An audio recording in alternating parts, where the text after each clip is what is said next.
Hello, Internet.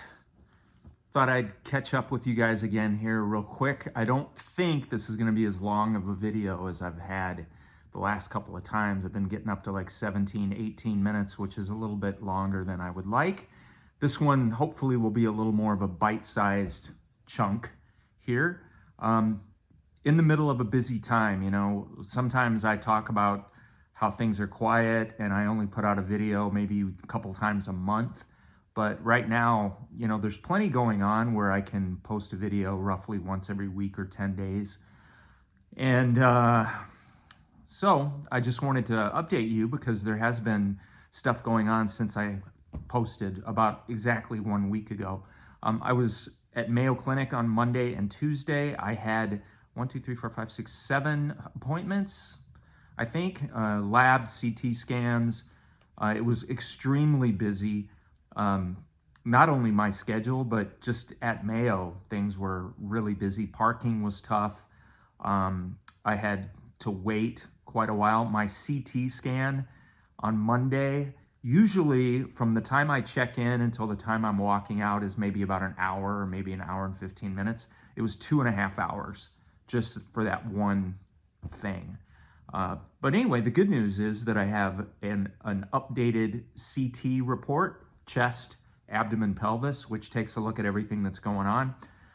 My last one was 2 days before Thanksgiving, and that is what revealed the recurrence and the growth that led to all of the communication and bureaucracy and scheduling and everything that was happening over the holidays, and finally has kind of fallen into place.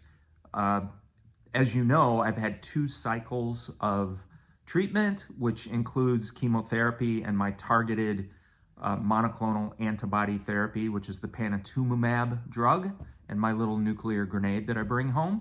So I haven't had another one of those since I spoke to you last week. We are pausing the next cycle of treatment due to the fact that I will be having an ablation, a liver ablation procedure on Monday. That means I'm back down to Rochester for a procedure that will involve anesthesia and needles and perhaps robotic guidance of needles. There are 2 little spots. Let me back up a bit. The CT scan showed that everything that we were looking at in November 2 months ago has decreased in size. It's all been shrinking, even after only 2 cycles of treatment. And of course, that's very good news. The 2 little spots in my lungs that were 6 millimeters are now 2 millimeters and 4 millimeters respectively.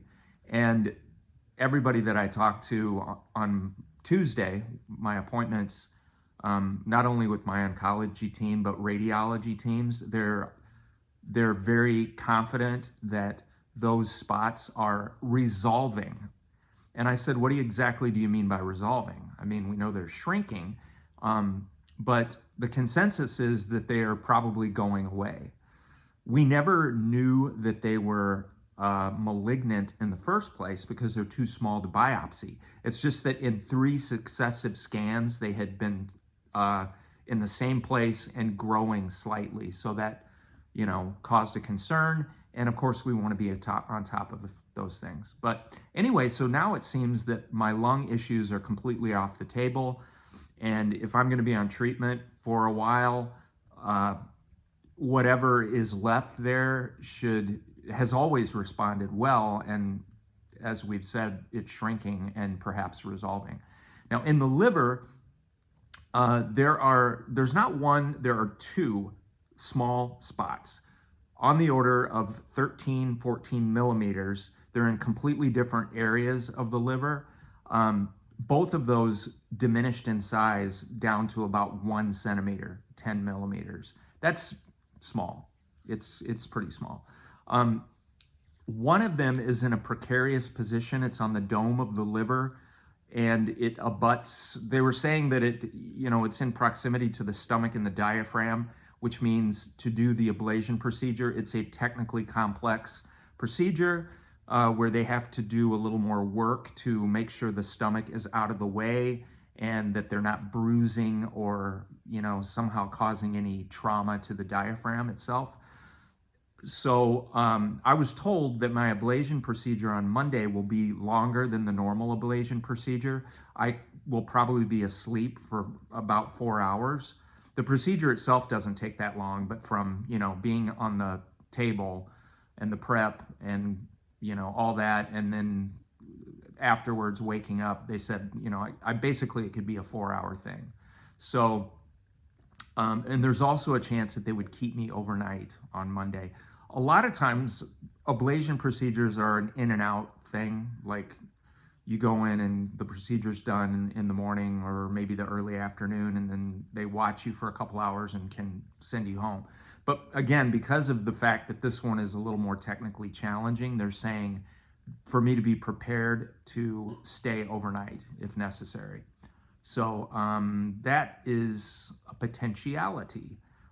Right now, my brother is planning to be my wingman for the experience. He probably won't spend the night down there, but he'll be with me during the procedure until I wake up and we know I'm okay. Then he'll come back home for the night and come back to get me when I'm discharged the next morning. So, and who knows, maybe things will go really well and we'll be surprised and I'll be able to go home anyway. So, okay, all that to say, it's been a busy week and a lot of things going on. I had great conversations with my oncology team, my interventional radiology team. I talked to the doctor who will be performing the ablation on Monday. I also talked to the SBRT, which is the stereotactic body radiation therapy. That's where they zap you. Talked to him about the lung stuff, which again is now kind of off the table. But it was a good get to know you meeting for down the road. I've talked about many times on this video. It's just, I feel fortunate that we have all kinds of tools in the toolkit. We have standard of care, things that are happening now, but then we've got plan B, plan C, plan D. We've got a lot of different tools that we can use. And even now, 7 minutes, I didn't want this to get this long, but I was expecting that maybe because of the good CT scans, they would say, let's skip the ablation.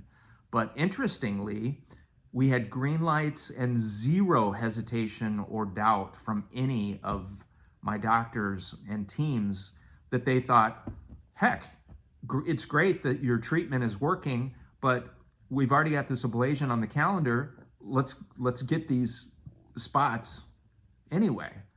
So everybody has a very aggressive attitude, and I'm all for it. I've told you before, I feel like I get into like warrior mode with this stuff. My least favorite thing is waiting around for things to happen. But if there are options and tools and treatments and procedures and surgeries, whatever, if my team of professionals who I trust and I feel like I have a good rapport with, we speak very honestly. I've learned to advocate for myself, and I've learned to ask the tough questions. I've learned to say, hey, I'm not comfortable with this, or I don't understand this, or I'm bothered by this. And they always listen to me and are eager to help me understand what they're doing. And also, they're always very open and say, hey, if you don't want to do something, if you want to go a different way, it's your choice. I'm the boss, ultimately.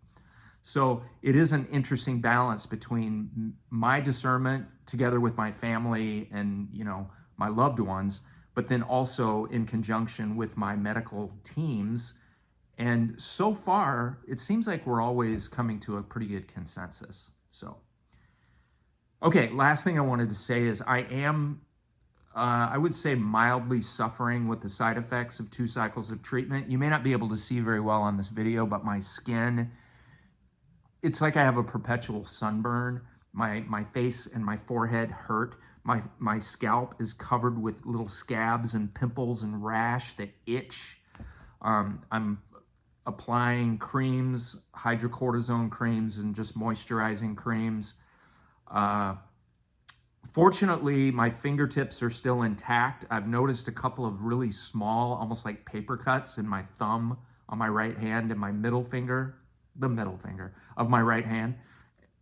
But they're not they don't seem to be progressing rapidly yet, and I'm trying to moisturize like crazy. So, all right. The next thing, treatment.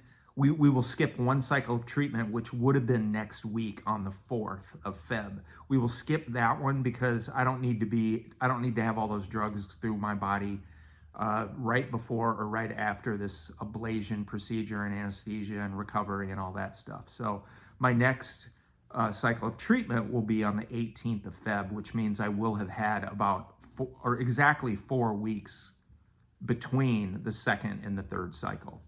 So that's where we stand. Again, I am just unbelievably grateful to you guys. There's been a lot of new folks that have shown up on the channel, new comments. I mentioned like and subscribe, but only if you like and only if you want to subscribe. I'm very happy if you do. My viewership has kind of almost quadrupled in the last month or so. And I don't know, again, we've talked before about the YouTube algorithm. You never know what's going on with that. But I'm really happy that other people are finding my channel. I've had some great feedback from others of you that are going through your own cancer battles or loved ones. And even some old friends that I haven't heard from, from India or other parts of my life, a decade ago who've stumbled across my channel, and it's great to reconnect with you guys as well. So much love to you. Always your prayers, your encouragement, your faith for me and with me, and I can't describe how much it means to me. And when you reach out, I get emails, texts from you know who you are, who are always checking in with me and keeping up, and I appreciate all of you and sending that love right back. And I'll get this posted this evening. This is Thursday, the 29th of Jan. I'll try to have this up tonight. And I will also try to be back in touch with you roughly a week from now. So thanks again. Bye-bye.